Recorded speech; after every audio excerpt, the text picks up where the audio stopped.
আমাদের এই মাতৃভাষা হলো বাংলা।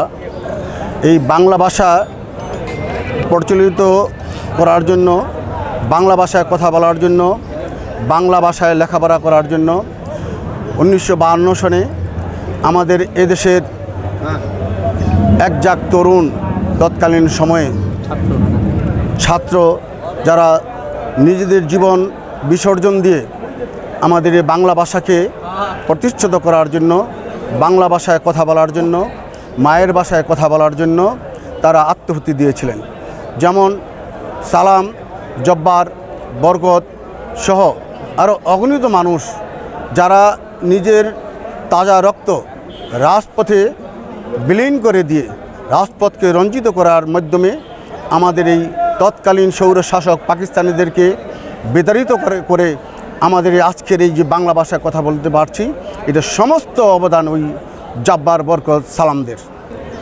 দীর্ঘদিন পর 1971 দেশ থেকে যখন হায়ানার পাকিস্তানি স্বৈরশাসকদেরকে আমরা পরাজিত করে নতুন করে আমরা এই দেশ 1971 স্বাধীন করেছিলাম, তার এই পরিপ্রেক্ষিতে আজকে 2025 আপনারা জানেন 2024 5ই আগস্ট পর্যন্ত প্রায় দীর্ঘ 17 বছর এদেশের অক্টোপাসের মতো ঝাঁপিয়ে পড়েছিল, মানুষের কথা বলার অধিকার হরণ করেছিল।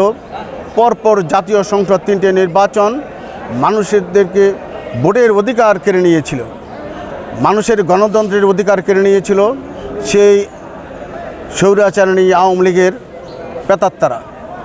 আপনারা সবাই জানেন এদেশের 18 কোটি মানুষ বিগত 17 বছর একটা কথা বলতে পারেনি। বিগত 17 বছর মানুষের মুখের ভাষা কেড়ে নিয়েছিল তারা। কোনো মায়ের সন্তানেরা কেউ নিরাপদ ছিল না। কিন্তু বৈষম্যমূলক ছাত্র আন্দোলনের পরেই এদের যখন 5ই আগস্ট 2024 যখন এদেশ আবার নতুন করে স্বাধীন হলো, এই স্বাধীনের পর থেকে আমরা বুক ফুলে এখন কথা বলতে পারছি।